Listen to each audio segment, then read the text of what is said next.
Seasoned stamp collectors know the value and importance of the special edition stamps released to commemorate a person, event, or a place. A significant number of commemorative stamps feature Holocaust rescuers, resistors, martyrs, and victims, and a significant number are women. Many of these women received recognition and awards from their home countries, medals, crosses, honours like Companions of the Liberation or Heroines of the Soviet Union, and a good many are named as righteous among the nations. In 1953, Yad Vashem, the Shoah Martyrs and Heroes Remembrance Authority, was established in Israel. One of its tasks was to commemorate the righteous among the nations, defined as non-Jews who risked their lives to save Jews during the Holocaust. Since then, Yad Vashem has recognized over 25,000 persons as righteous among the nations, and a little over half of these are women. Many are further distinguished on commemorative postage stamps. People like Belgian Yvonne Neive-Jean, who helped hide Jewish children from the Nazis. In 1928, Yvonne had started work at the National Agency for Children, an organisation that operated a network of children's homes throughout Belgium. And when the Nazis began to deport Belgian Jews in the summer of 1942, she, as director, was approached by Belgium's main Jewish underground organisation and asked to rescue Jewish children separated from their parents. Acting essentially on her own, Neive-Jean agreed to have her national agency place children with mainly Catholic families and ultimately saved the lives of some 4,000 Jewish children. In 1965, she was named Righteous Among the Nations. Germaine Ribière was a member of the French resistance who joined Amitié Chrétienne, an organisation of Protestants and Catholics founded in Lyon with the aim of saving Jews and others from the Nazis and the Vichy governments. During the roundups of 1942, she helped provide hideouts in non-Jewish families for Jewish children, and in 1943, when members of her group needed to warn Jews that the Gestapo was watching the office where they were going to get false documents, she famously posed as a cleaning lady who, while cleaning the stairs, warned the Jews not to enter the building. She saved many this way, but others were rounded up in a Gestapo raid, and 84 Jewish people were arrested and sent to the Drancy internment camp and on to Sobibor and Auschwitz. In July 1967, Germaine was recognized as Righteous Among the Nations. Aracy Mobius de Carvalho is one of Brazil's two Righteous Among the Nations. Born in Brazil to a German mother, she came to Germany in 1936 and took a job at the Brazilian consulate where she married Assistant Consul João Guimarães Rosa. As head of the passport section, she began to issue Brazilian passports to Jews without the Nazi-mandated Red J, which designated them as Jews. She circulated the passports to the underground, who would in turn get them to Jews trying to flee. The couple remained in Germany until 1942, when Brazil broke relations with Germany and joined the Allies. Aracy was recognized by Yad Vashem in 1982. She died in 2011, aged 102. The White Rose was a non-violent intellectual resistance group in the Third Reich led by a group of University of Munich students including Hans and Sophie Scholl. The group waged an anonymous leaflet and graffiti campaign that called for active opposition to the Nazi regime. Their activities started in Munich on the 27th of June 1942 and ended with the arrest of the core group by the Gestapo on the 18th of February 1943. They, as well as other members and supporters of the group, faced show trials by the Nazi People's Court, and many were sentenced to death or imprisonment. Hans, Sophie Scholl and Christoph Probst were executed by guillotine 4 days after their arrest. In total, the White Rose authored 6 leaflets which denounced the Nazi regime's crimes and oppression and called for resistance. In their second leaflet, they openly denounced the persecution and mass murder of the Jews. Social Democrat Katha Leichter was a political victim of the Nazis.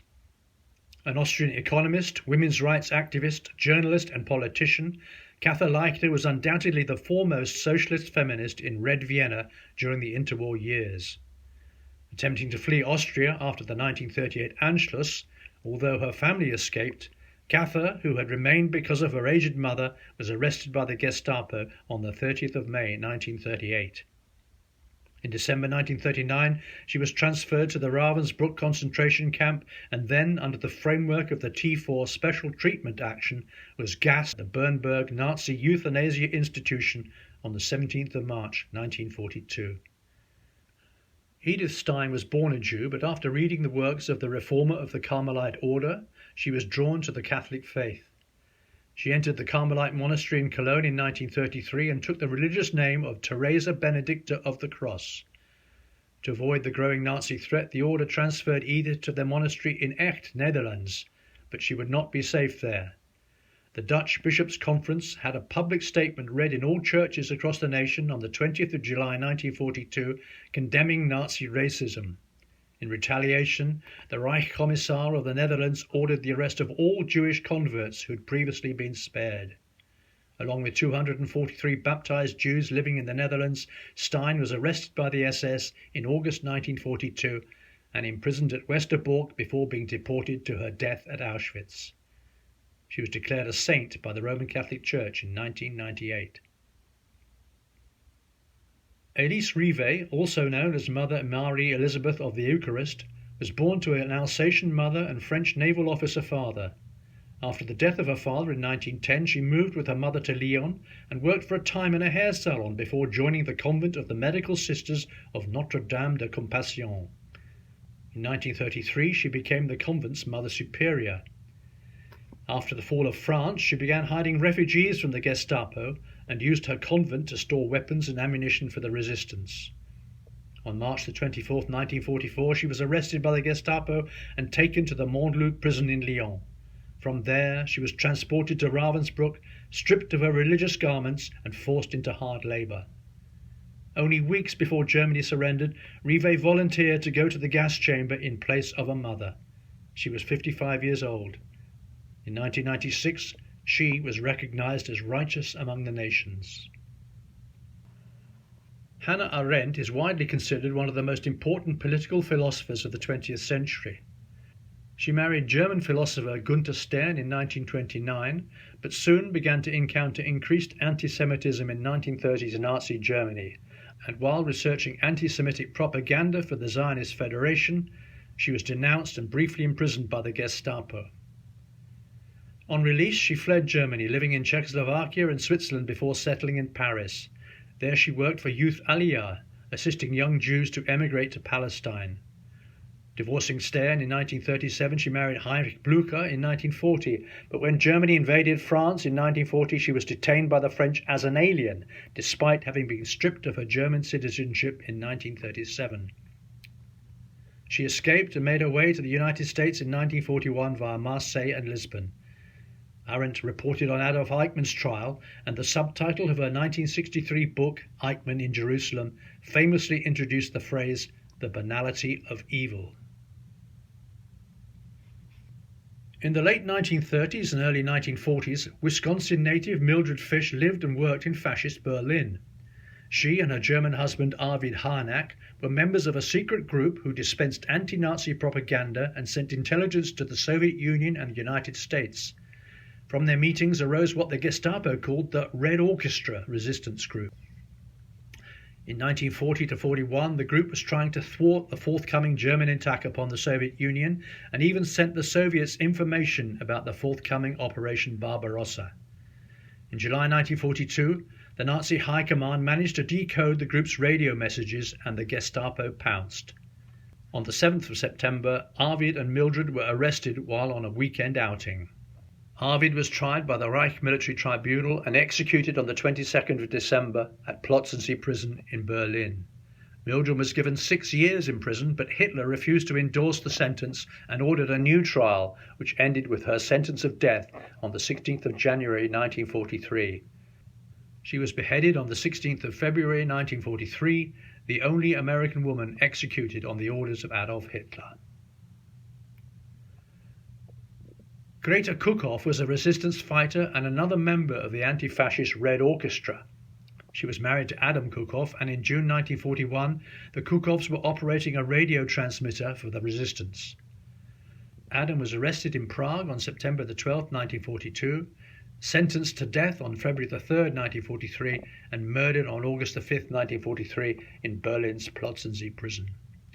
Greta was sentenced to 10 years in a penitentiary and liberated to Waldheim prison by the Red Army in May 1945.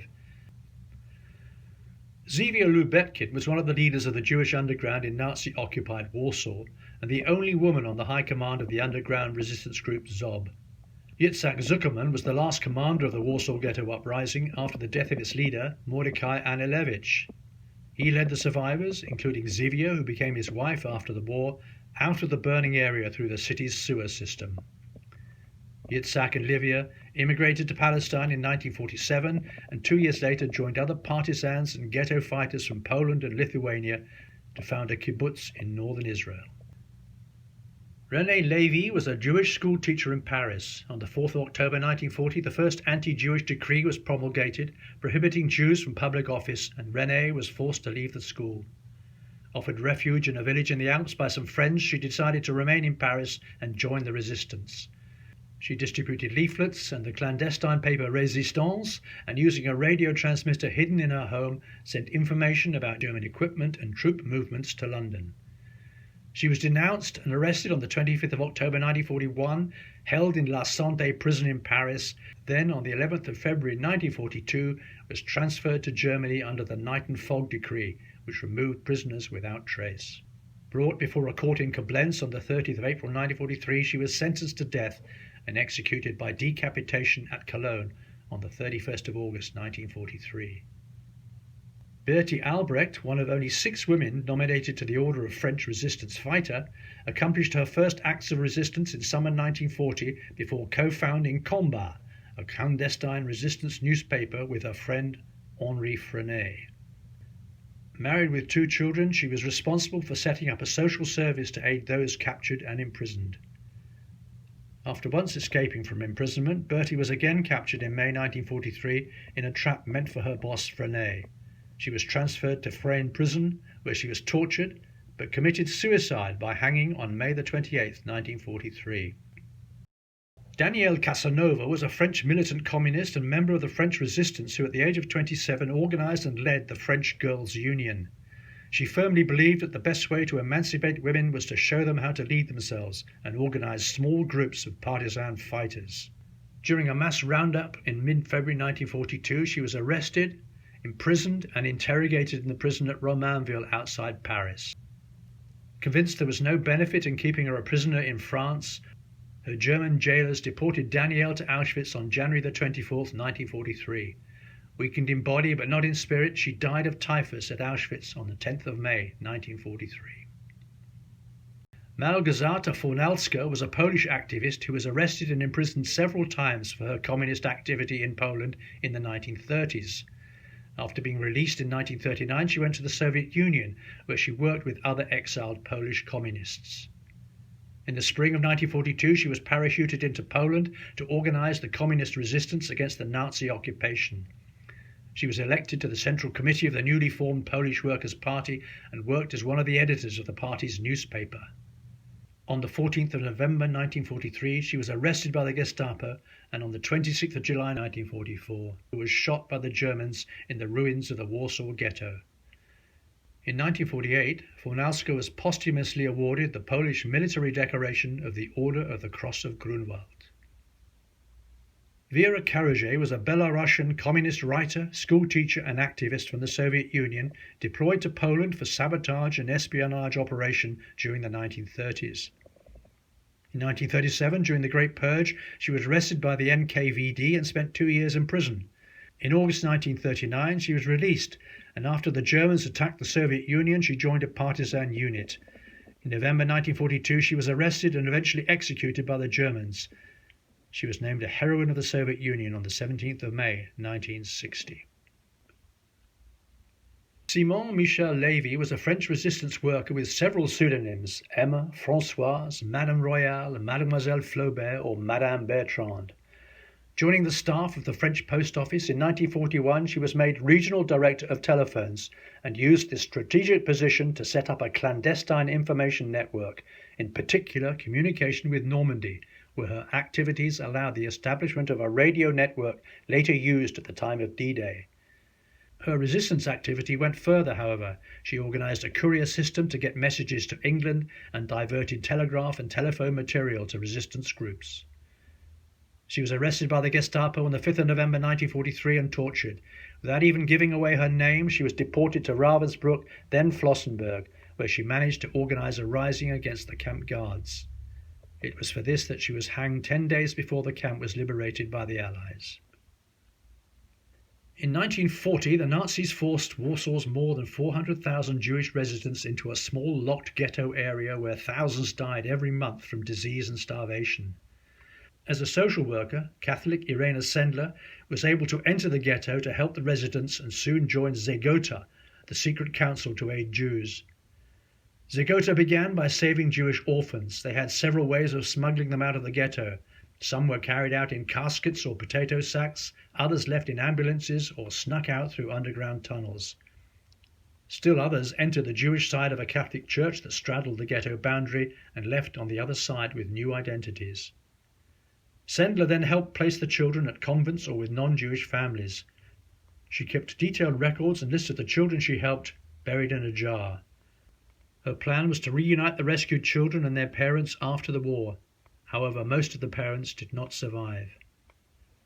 On October 20th, 1943, the Nazis arrested Sendler and tortured her, trying to get her to reveal the names of her associates. She refused and was sentenced to death. However, Zegota members bribed the prison guards and Sendler was released in February 1944. Her achievements were largely unknown until 1999, when students at a high school in Kansas produced a play about her life story which they called Life in a Jar. The play was staged over 200 times in the United States and abroad and significantly contributed to publicizing Sendler's story. For her courageous actions in 1965, she was honored as righteous among the nations. During the occupation of Latvia by Nazi Germany, more than 60,000 Jews were murdered in concentration camps and ghettos. Johanna and Žanis Lipkes, a poor working-class couple, hid more than 50 Jews that Žanis had managed to cheat out of the Riga ghetto. They were hidden in a tiny bunker built under the woodshed in their garden, and most of them survived the war. On June 28, 1966, Yad Vashem named them as righteous among the nations. Actress Audrey Hepburn was 11 years old when the Germans invaded the Netherlands and turned Arnhem, her hometown, into one of their largest bases of operations. She watched Jewish acquaintances forced aboard trains for deportation, and an uncle she loved was executed when he was caught working for the resistance. Upset by her parents' pro-Nazi sympathies, Hepburn devoted herself to dance, using her talent for ballet to raise funds for the Dutch resistance. At 15, she brought provisions and messages to downed Allied fighter pilots and even worked as a doctor's assistant caring for the injured during the bloody Battle of Arnhem. When food was cut off during the hunger winter of 1944, she suffered severe malnutrition. In 2001, the German government printed 14 million Audrey Hepburn stamps as part of a series featuring movie stars. The print run was destroyed after Hepburn's son, Sean Ferrer, objected to the cigarette holder dangling from the actress's mouth and refused to grant copyright. But the finance ministry had already delivered advance copies of the stamps to Deutsche Post for approval. 30 of these proof copies escaped destruction when an unknown employee pocketed them and used them to send letters postmarked from Berlin. In 2010, a rare sheet of 10 of the stamps featured £380,000 at a charity auction in Berlin.